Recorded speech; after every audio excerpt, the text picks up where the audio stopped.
Tu as peut-être l'âme d'un entrepreneur, mais tu attends la bonne idée. Et si la bonne idée n'existait pas?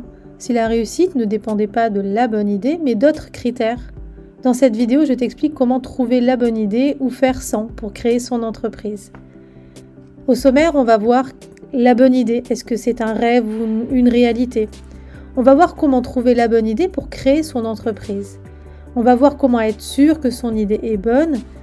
Et on va se poser la question suivante. L'entrepreneur de génie existe-t-il vraiment?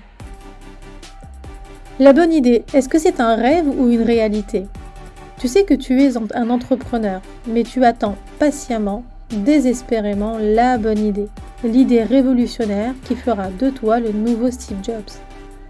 Mais sais-tu que même Steve Jobs ne s'est pas réveillé un matin en ayant l'idée du siècle?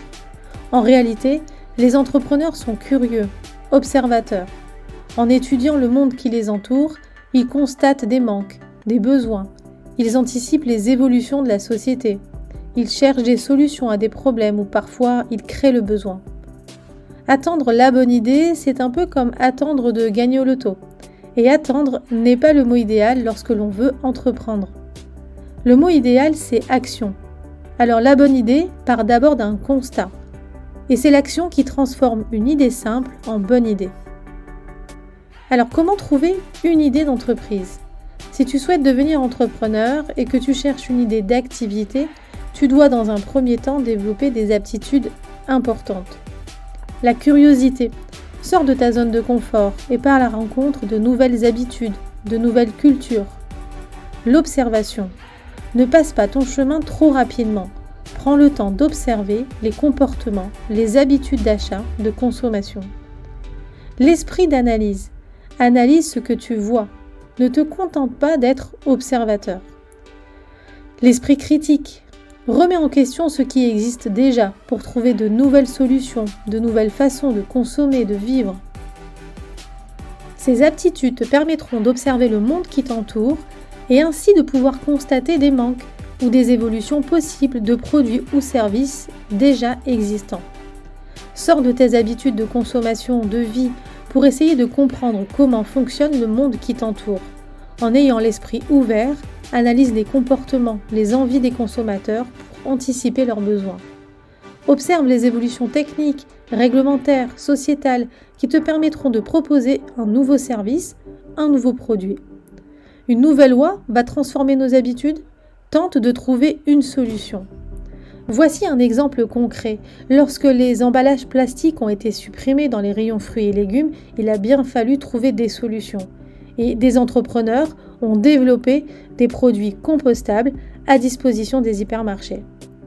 Il faut toujours se poser la question suivante. Quelle solution je peux envisager pour répondre à une problématique ou à une nouvelle loi? On va ensuite se poser la question de savoir si l'idée est bonne. Alors 2 solutions s'offrent à toi, mais quoi qu'il arrive, tu dois confronter ton idée. La plupart du temps, les entrepreneurs hésitent à parler de leur projet. Ils n'ont pas envie d'entendre les critiques que l'on pourrait leur faire, ou ils ont peur qu'on leur vole leur idée. Mais ne pas confronter son idée est une erreur. Comment savoir si ton idée est bonne si tu ne te poses pas la question, et surtout si tu ne poses pas cette question à tes futurs clients? Plusieurs solutions vont s'offrir à toi. La première, évidemment, c'est de faire une étude de marché. L'étude de marché reste l'élément incontournable pour vérifier une idée. Elle te permet de comprendre le fonctionnement du marché sur lequel tu vas te lancer et de trouver ton positionnement sur ce marché. L'étude de marché te permet de faire connaissance avec tes concurrents et de confronter ton idée avec celle de tes concurrents. Elle te permet de confronter ton idée avec ses futurs clients en réalisant une étude microéconomique. Une étude de marché peut être très rapide à mettre en place. Deuxième solution, c'est proposer un début de produit en version bêta. Proposer ton produit ou ton service dans sa version toute simple et le faire évoluer en fonction des retours faits par les consommateurs. C'est le modèle adopté par les startups. Alors, finalement, comment on peut savoir si il s'agit vraiment d'avoir une idée de génie? Est-ce que la création d'entreprise ne se limite qu'à avoir une idée de génie? Alors, au risque de te décevoir, l'entrepreneur héros n'existe pas. Celui qui viendra sauver le monde avec une idée révolutionnaire n'est pas une réalité envisageable. En revanche, l'entrepreneur au super pouvoir, lui, il existe. Il est capable d'observer son marché, écouter ses clients, faire preuve d'agilité et faire preuve de réactivité. Est-ce que tu t'es demandé quel était toi ton super pouvoir? Le super pouvoir de l'entrepreneur. En résumé, ta persévérance, ton acharnement à faire évoluer ton produit ou ton service pour qu'il soit adapté à la demande de tes clients est essentiel.